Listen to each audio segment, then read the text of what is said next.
On est le dimanche de Pentecôte.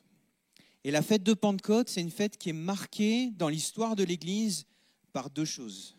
C'est une fête qui est marquée par la prière et c'est une fête qui est marquée par l'Esprit de Dieu qui a été répandu. On est toujours aujourd'hui sur le thème de la prière. La semaine dernière, le pasteur Jade nous avait exhorté avec des obstacles à l'accomplissement de nos prières. Est-ce que vous vous rappelez des obstacles de l'accomplissement à vos prières, à nos prières? Il y avait le péché, ensuite le non-pardon, ouais. Il y en a qui ont bonne mémoire. Allez. Oui, l'incrédulité et ne pas prier dans la direction de Dieu selon la volonté de Dieu. Mal demander, en fait. Ouais. Et aujourd'hui, on va parler encore de la prière. J'aimerais que vous puissiez ouvrir avec moi vos Bibles dans Matthieu, au chapitre 3, et à partir du verset 11.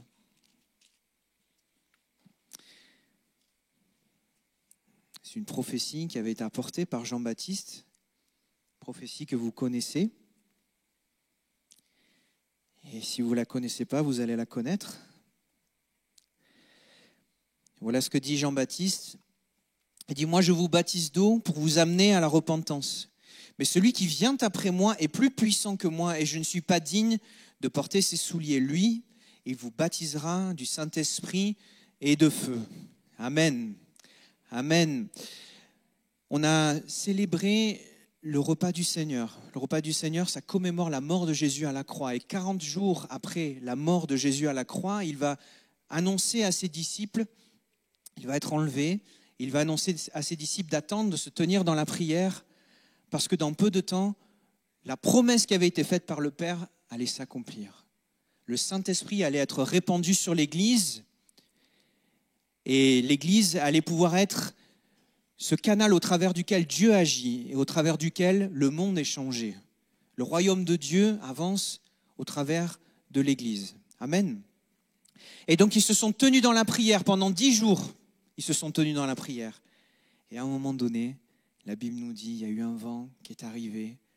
Il y a des langues de feu qui se sont posées sur les têtes des disciples. Ils se sont mis à parler dans notre langue. Et ils se sont mis à annoncer les merveilles de Dieu.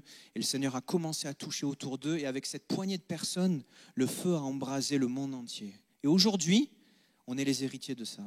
On est le peuple de la Pentecôte, en fait. Vous êtes d'accord ? Amen. Est-ce que vous voulez voir la manifestation de la présence de Dieu ce matin ? Est-ce que vous voulez voir le feu de Dieu descendre encore ce matin? Est-ce que vous avez l'aspiration de voir plus de Dieu ce matin? Amen. Vous n'avez pas l'air très convaincu, c'est pas grave. Allez, vous êtes un peu endormis ce matin. Est-ce qu'on veut voir la manifestation de la présence de Dieu? Pas pour un but égoïste, pas dans le but de satisfaire peut-être une soif de surnaturel, mais dans le but de voir les âmes transformées, les âmes bouleversées, parce qu'on sait à quel point notre monde a besoin d'une église qui est en feu. À quel point le monde a besoin de chrétiens de toi en feu. Le Seigneur a besoin de toi, le Seigneur désire se servir de toi pour pouvoir changer le monde. Parce que c'est le but de Dieu, c'est le but de l'Église, c'est le but de ton existence, que tu serves à la gloire de Dieu. Amen. Alors, moi je crois qu'il y a beaucoup plus pour nous. On peut se satisfaire de moments comme ça où on est visité dans la louange par la présence de Dieu, oui, mais il y a beaucoup plus, il y a tellement plus. Il y a tellement plus avec le Seigneur. Et j'aimerais te dire que peu importe où tu en es dans ta vie personnelle, eh bien le Seigneur veut faire le miracle pour toi aujourd'hui. Le Seigneur veut envoyer son feu sur ta vie. Amen. Dieu veut que son feu descende sur son Église, son feu descende sur toi. Alors aujourd'hui, on va voir ensemble 3 prières qui font descendre le feu. Est-ce que vous en voulez? Du feu de Dieu. Amen. Seigneur, nous te prions. Seigneur, pour que cette parole, elle trouve des cœurs qui soient disposés. Seigneur, tu ôtes, Seigneur, tout endormissement de nos cœurs. Tu ôtes, Seigneur, toute pression extérieure, que nous puissions nous focaliser sur le seul message de l'Évangile. Et Seigneur, qu'aujourd'hui même, nous puissions vivre quelque chose de nouveau avec toi, une nouvelle dimension, aller plus loin avec toi, que ton feu descende sur ton Église ce matin, dans le nom puissant de Jésus-Christ. Amen. Amen. Amen. Alors la première prière qui fait descendre le feu de Dieu sur une vie, on va la trouver dans le premier livre de Chroniques au chapitre 21 à partir du verset 22. 1 Chroniques, verset 21. 1 Chroniques 21, verset 22. Tant que vous tourniez les pages, avant ce moment, il y a eu une chute de David. David a péché, il a désobéi au commandement de Dieu, au commandement très précis de Dieu. Il a fait quelque chose qu'il ne fallait pas. Et à cause de ça, il y a une peste, il y a une maladie qui vient sur le peuple à cause de ça. Et en une journée, il y a 70 000 personnes qui viennent à périr. Et alors là, l'ange de l'Éternel se tient au niveau de Jérusalem avec l'épée sortie, prêt à détruire la ville. Et il est retenu dans ce geste. Et Dieu demande à David de construire un autel. Et on va lire à partir du verset 22. Donc, David dit à Ornan, « Cède-moi l'emplacement de l'aire pour que j'y bâtisse un autel à l'Éternel. Cède-le-moi contre sa valeur en argent, afin que la plaie se retire de dessus le peuple. » Ornan répondit à David, « Prends-le et que mon Seigneur le roi fasse ce qui lui semblera bon. Vois, je donne les bœufs pour l'holocauste, les chars pour le bois et le froment pour l'offrande. Je donne tout cela. » Mais le roi David dit à Ornan, « Non, je veux l'acheter contre sa valeur en argent, car je ne présenterai point à l'Éternel ce qui est à toi, et je n'offrirai point un holocauste qui ne me coûte rien. » Et David donna à Ornan 600 cycles d'or pour l'emplacement. David bâtit là un autel à l'Éternel, et il offrit des holocaustes et des sacrifices d'action de grâce. Il invoqua l'Éternel, et l'Éternel lui répondit par le feu, qui descendit du ciel sur l'autel de l'holocauste. Alors l'Éternel parla à l'ange qui remit l'épée dans le fourreau. Amen. Jade nous a parlé la semaine dernière d'un des obstacles aux prières. On a parlé du péché. Le péché est un obstacle à la prière. Je crois que plusieurs ont pris des victoires. On saisit des victoires la semaine dernière. Mais peut-être il y en a encore qui ont de la résistance dans leur cœur par rapport à ça. J'aimerais rappeler que le péché, c'est quelque chose de grave. Ce n'est pas quelque chose avec lequel on s'amuse. Dieu, vous savez, il a horreur du péché. Dieu a en horreur le péché. Le péché, c'est beaucoup de choses. Le péché, c'est le mal qu'on peut désirer faire ou faire. C'est le bien qu'on ne fait pas non plus. Le péché, c'est désobéir au commandement de Dieu. C'est désobéir à la loi de Dieu, en fait. C'est faire le contraire de ce que Dieu veut. Et lorsqu'on pêche, eh bien, ça a toujours des conséquences. Ça a des conséquences sur nous-mêmes. On est malheureux, mais ça a aussi des conséquences sur ceux qui sont autour de nous. Dans le passage, on a vu que le roi David, le roi qui avait été oint par l'Éternel pour être au-dessus d'Israël, ce roi-là avait péché et à cause de son péché, eh bien, il y avait une malédiction, il y avait une maladie en fait qui s'était répandue sur le peuple. Et nous-mêmes, lorsque nous péchons, lorsque nous désobéissons au commandement explicite de Dieu, il y a des conséquences pour nous, mais il y a des conséquences pour les personnes qui sont aussi autour de nous. Et je m'adresse en particulier à chacun, et puis peut-être au papa ou au mari. Le Seigneur vous a établi comme responsable spirituel de vos familles. Amen. Le Seigneur nous a établis en tant qu'hommes pour être des hommes de Dieu. Il n'y a aucune sœur qui a dit Amen. Le Seigneur nous a établis pour être des hommes de Dieu.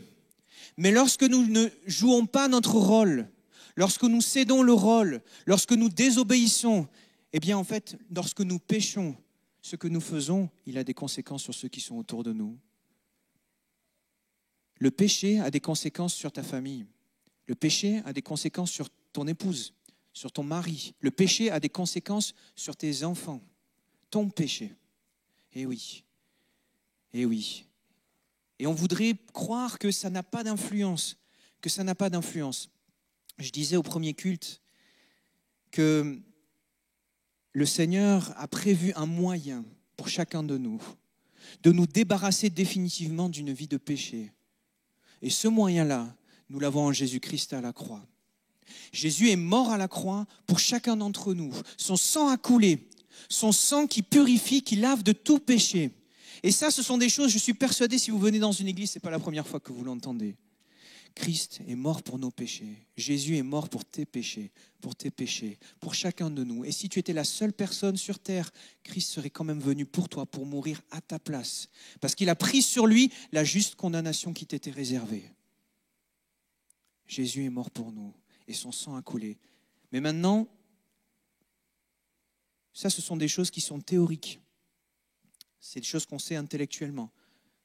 Mais la façon de l'appliquer sur nos vies, la façon d'obtenir le pardon comme David l'a fait, la façon en fait de prendre cette chose qui est une connaissance et de pouvoir le vivre, de pouvoir être sauvé, de pouvoir être délivré. La Bible en parle, ça s'appelle la repentance. Et ce que David a fait, c'était une prière de repentance. Et retiens bien ça.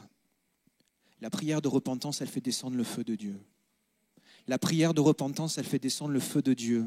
Elle fait descendre le feu de Dieu sur ton cœur. Elle fait descendre le feu de Dieu sur la famille qui est autour de toi. Parce que Dieu est un Dieu bon. Et Dieu nous aime. Et la présence de Dieu, lorsqu'elle vient, elle libère. Elle brise des addictions.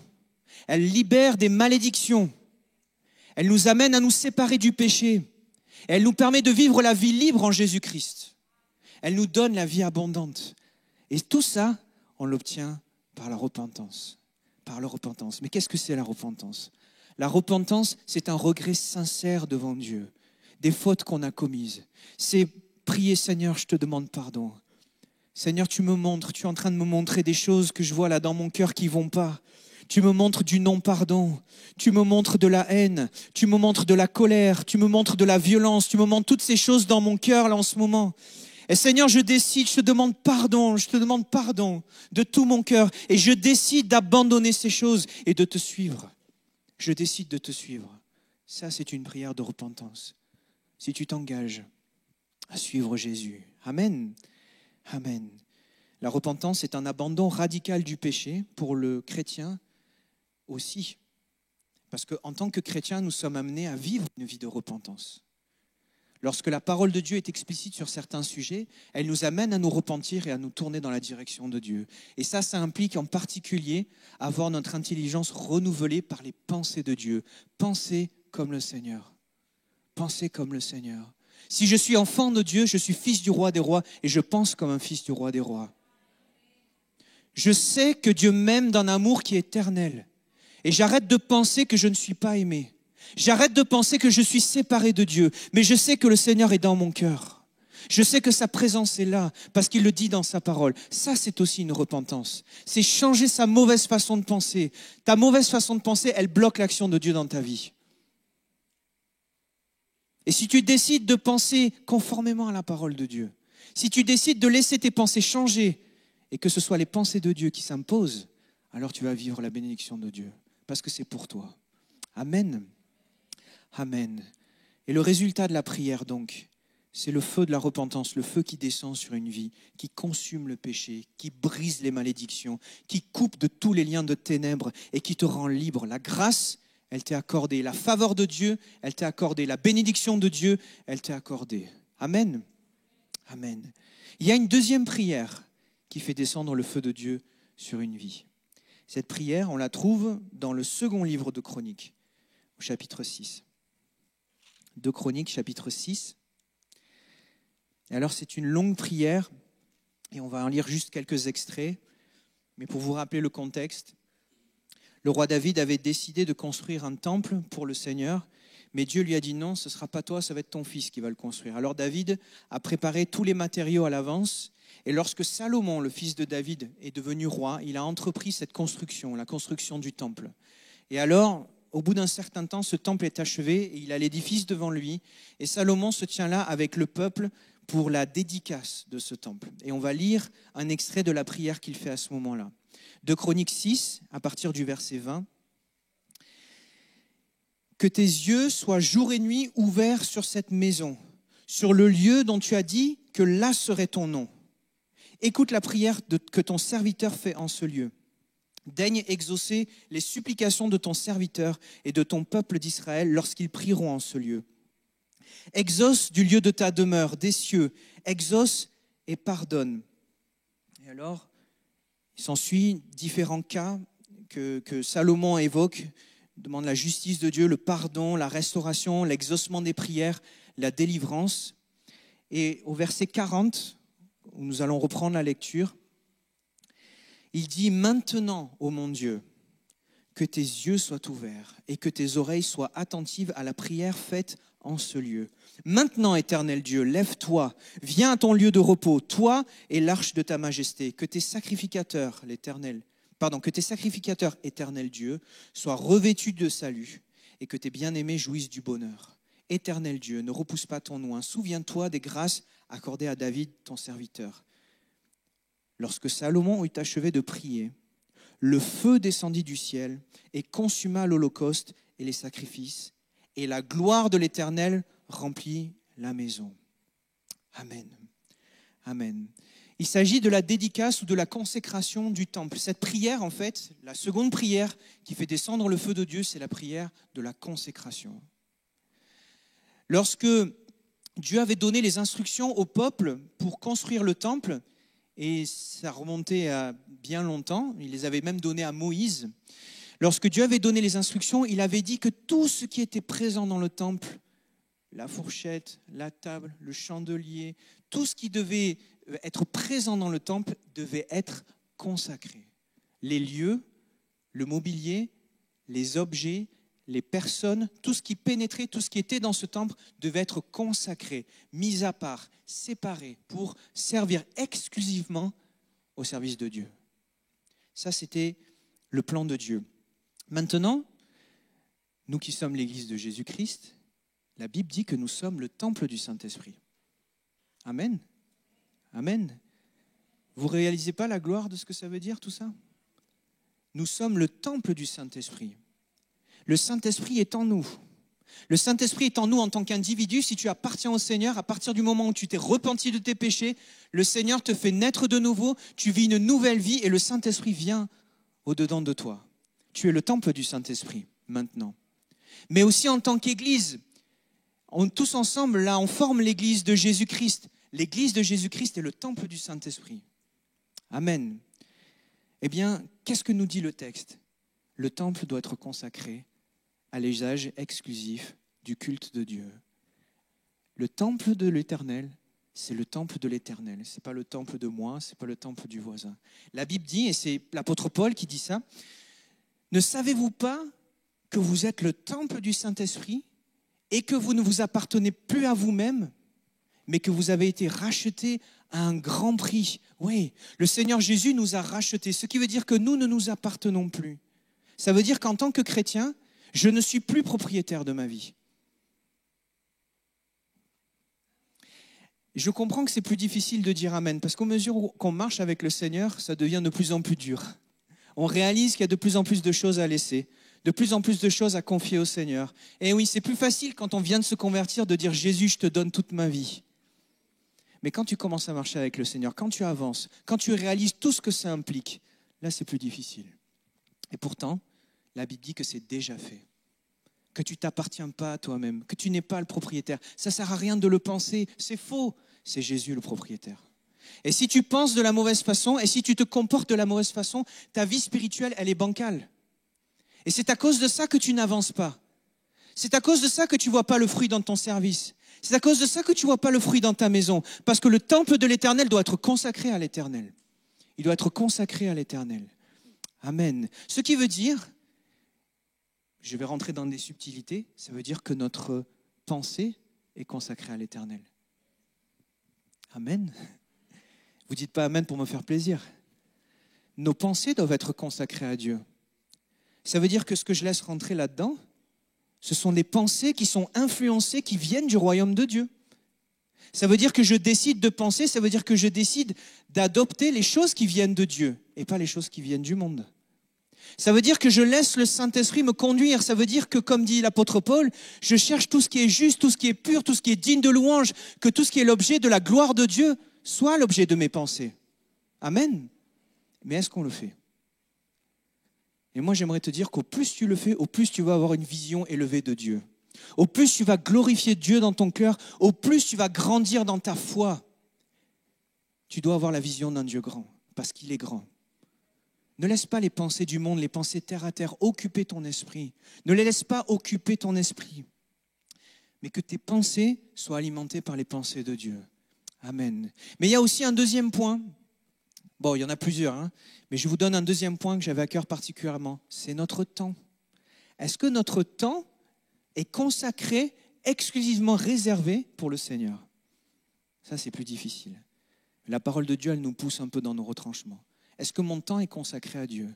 Est-ce que lorsque je réfléchis, je suis en train de dire, oui, mais ça, c'est la partie que je réserve à Dieu, de 6h30 à 7h le matin, quand je me lève et que je prie. Et ça, par contre, c'est les trucs pour moi. c'est ma distraction, c'est mon temps personnel, c'est mon envie. Parce que finalement, j'ai fait des compartiments et j'ai dit, mais ça c'est pour Dieu et ça c'est pour moi. Mais en fait, ça n'existe pas pour un chrétien. Ce n'est pas possible d'avoir ça pour Dieu et le reste pour toi. Si tu es consacré au Seigneur, c'est toute ta vie qui est pour Dieu. C'est toute ta vie qui est pour Dieu.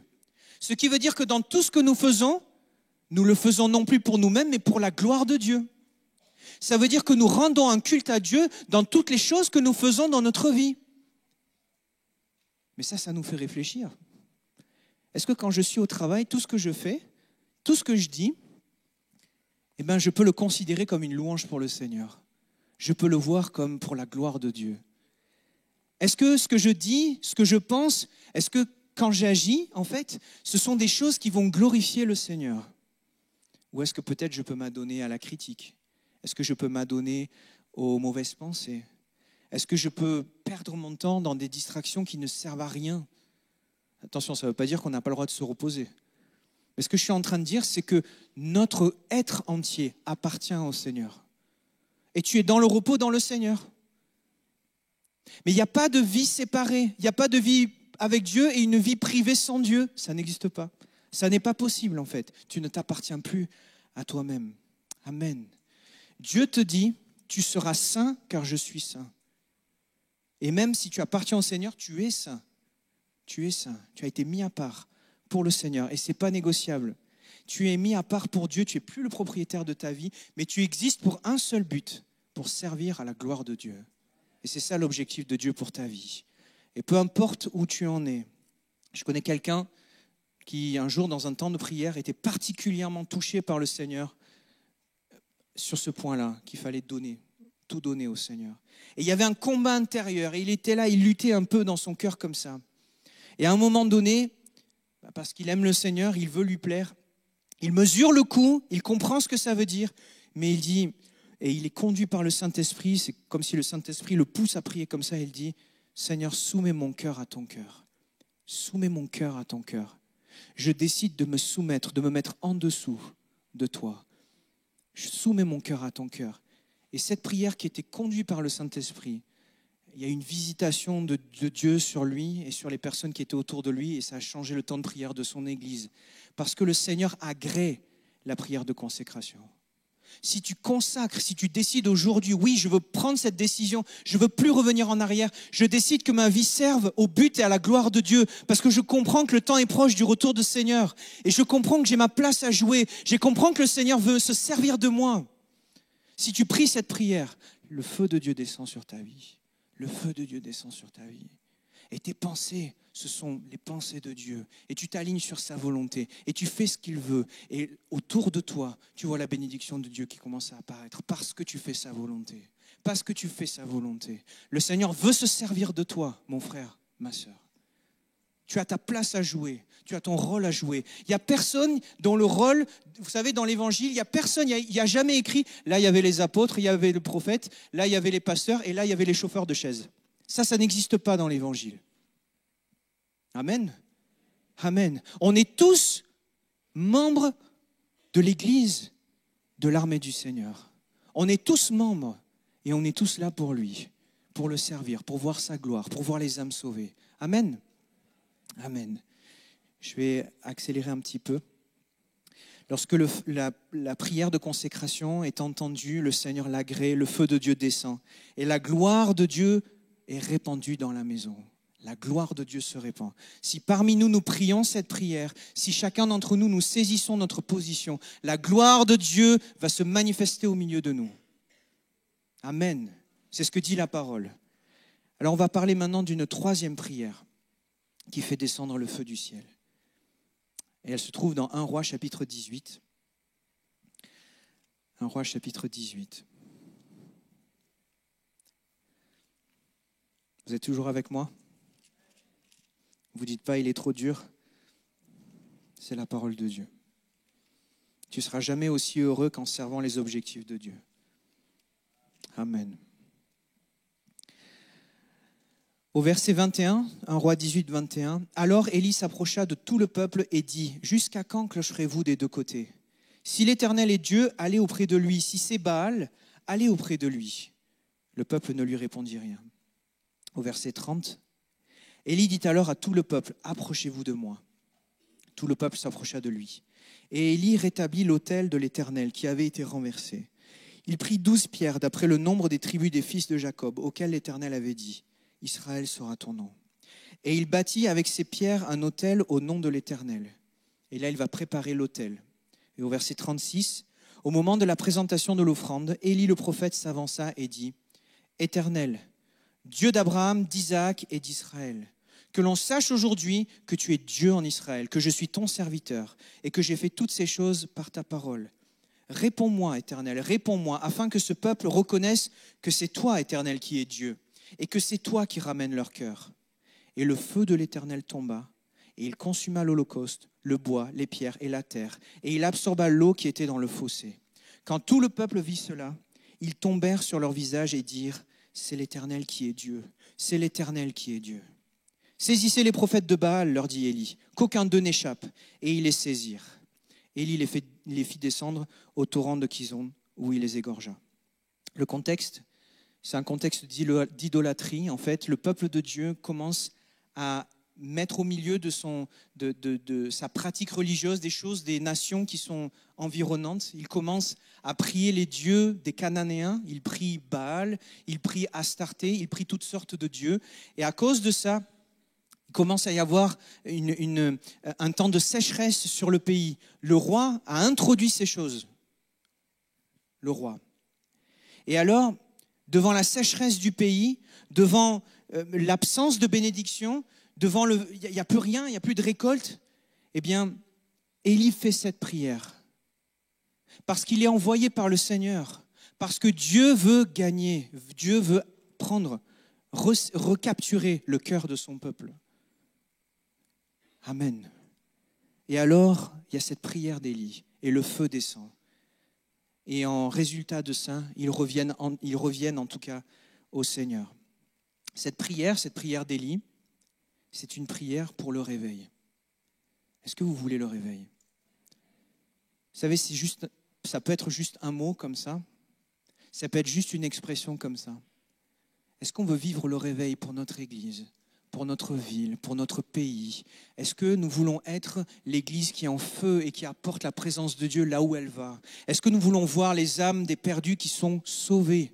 Est-ce que nous voulons voir les pécheurs arriver à la repentance? Est-ce que nous voulons voir l'action de Dieu dans les vies, alors qu'ils pénètrent dans ce lieu, qu'ils soient confondus par la gloire de Dieu et qu'ils tombent à genoux et qu'ils reconnaissent que Dieu est vraiment ici? Est-ce qu'on veut vivre un temps de réveil? La prière, cette troisième prière qui fait descendre le feu du ciel, c'est la prière pour le réveil. Et c'est notre place, et c'est ta place de prier pour ça. Vous savez, je lisais un livre, un témoignage il y a quelque temps. C'est un homme de Dieu qui s'appelle Oswald Smith. Cet homme, il était pasteur d'une petite église dans une certaine dénomination au Canada. Et alors, il fait le constat de sa dénomination et il était tellement attristé. Il y avait 7000 églises dans sa dénomination. Et pendant les 52 semaines de l'année, il n'y a pas une seule âme qui a été gagnée pour le Seigneur par ces 7000 églises. C'est au début du siècle. Et alors, il constate les dégâts. Et puis, dans son cœur, il est tellement peiné. Il dit, mais Seigneur, moi quand je lis Finney, moi quand je lis Evan Roberts, moi quand je lis les témoignages de ces hommes qui ont amené le réveil, et que je vois la situation, je dis, mais Seigneur, envoie le réveil sur notre Église. Envoie le réveil sur nos églises. Nous avons tellement besoin, tellement désespérément besoin de voir l'action de Dieu. Autour de nous, c'est la sécheresse. Autour de nous, c'est l'absence de bénédiction. Nous voulons voir ta gloire, Seigneur. Nous voulons que ton feu descende. Nous voulons que tu réveilles l'Église. Et alors, il s'est mis à prier. Et à prier. Et à prier. Et il a passé des heures dans la prière. Et petit à petit, il y a un groupe de personnes qui sont venues avec lui pour prier, qui étaient concernées par l'état de leur nation, qui étaient concernées par l'état de leur ville. Et ils sont venus prier avec lui. Prier avec lui. Et petit à petit, les écluses des cieux s'ouvrent et la gloire de Dieu descend dans son Église.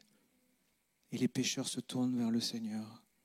Et un après l'autre, réunion après réunion, des personnes qui étaient là au milieu de l'église, elles confessent ouvertement leurs péchés telle personne qui était responsable de l'école du dimanche, qui a confessé qu'elle piquait dans la caisse de l'école du dimanche, elle s'est repentie de ses péchés et en fait, elle a révélé qu'elle n'était même pas convertie.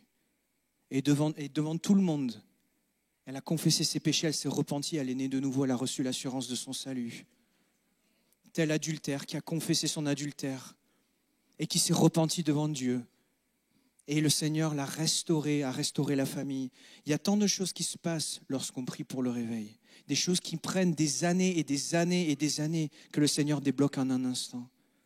Est-ce qu'on veut voir le réveil? Est-ce que tu veux voir le réveil? Je vous lis un témoignage, c'est le témoignage du révérend Campbell Morgan. Cet homme, il vient au pays de Galles alors qu'il entend des rumeurs de réveil. Et voilà ce qu'il dit.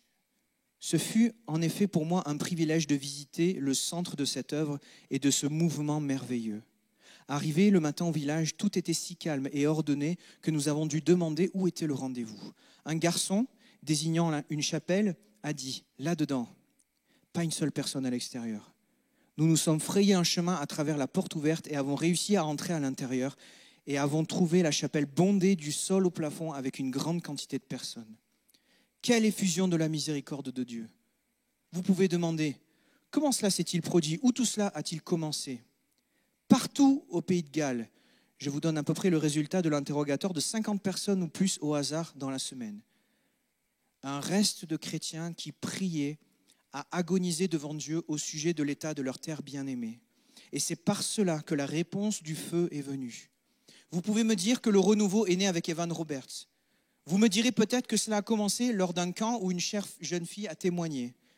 Mais si vous et moi pouvions nous tenir au-dessus du pays de Galles en le regardant, vous verriez le feu éclater ici et là-bas et ailleurs, sans aucune collusion ou arrangement préalable. C'est une visitation divine dans laquelle Dieu nous dit « Voyez ce que je peux faire sans les choses dont vous dépendez.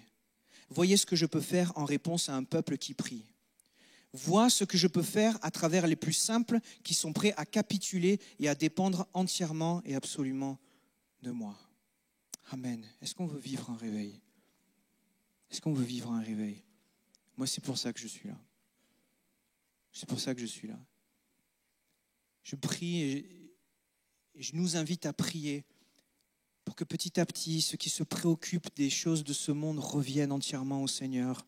Pour que ceux qui ne prient plus, qui ne lisent plus leur Bible, qui sont déconnectés des choses de Dieu, reviennent à Dieu. Que ceux qui s'endorment soient réveillés. Que le feu du premier amour embrase chacun de nos cœurs. Ça, c'est nos prières. Que le Seigneur puisse visiter notre Église. Que le Seigneur puisse visiter notre Église. C'est ma prière. Oswald Smith, il priait pour avoir le fardeau pour les âmes, le fardeau pour les âmes perdues, pour pleurer en intercédant pour eux. Il se rendait compte que son cœur était froid et il priait pour que le Seigneur agisse. La prière de réveil, c'est une prière qui est pour soi, mais c'est aussi une prière qui est pour les autres. C'est une prière d'intercession. C'est une prière d'intercession. Je ne connais pas un seul réveil qui démarre sans la prière, sans qu'on se tienne dans la prière, sans la prière ardente de plusieurs. Et je crois que le feu du réveil, il est prêt à se répandre dans notre pays. Sincèrement. Je crois que le feu du réveil est prêt à se répandre ici, dans cette église. Et nous, on se tient devant Dieu. Et je vous invite à vous tenir devant Dieu pour que le feu de Dieu descende sur notre église, pour qu'on puisse être visité, pour qu'on puisse avancer dans de nouvelles dimensions, que le Seigneur guérisse les malades, que le Seigneur ressuscite les morts, que le Seigneur amène à la repentance les perdus. Amen. Amen. Récemment, on disait dans une église où il y a un prédicateur qui était invité, il y a eu une puissante action de l'Esprit, c'était dans la région. Il y avait des baptêmes du Saint-Esprit, des démons chassés, des guérisons, etc. Et des dizaines de personnes qui viennent à l'appel. Et il y a une mamie au milieu qui s'est approchée du prédicateur à la fin et qui a dit « Oh, j'avais jamais vécu ça depuis l'époque du pasteur Marcel Roux, pour ceux qui ont connu. » Mais Marcel Roux, il a fini son ministère en 1972. Mais comment ça se fait qu'on en est là?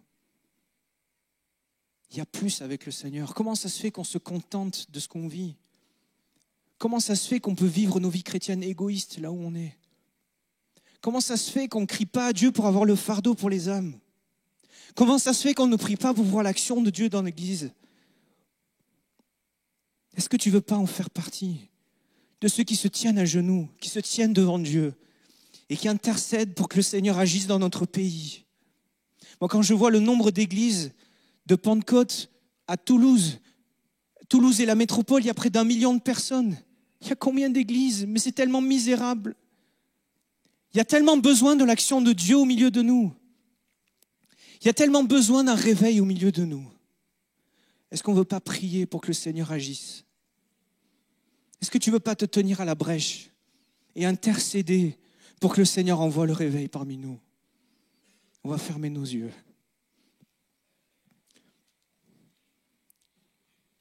Une centaine de personnes qui se tenaient en prière depuis 10 jours à Jérusalem a bouleversé le monde entier. À combien plus forte raison, quelques chrétiens, au minimum, pourraient-ils changer la ville, changer ce pays? Est-ce qu'on ne veut pas voir l'action de Dieu au milieu de nous? On a parlé de 3 prières ce matin, la prière de repentance, la prière de consécration, la prière pour le réveil. Ces prières-là, elles sont agréées par le Seigneur. Ces prières-là, si tu les fais de tout ton cœur, tu vas voir l'action de Dieu dans ta vie. Le Seigneur veut se servir de toi. Tu as un appel, tu as un rôle à jouer. Le Seigneur veut se servir de toi. Amen. Amen.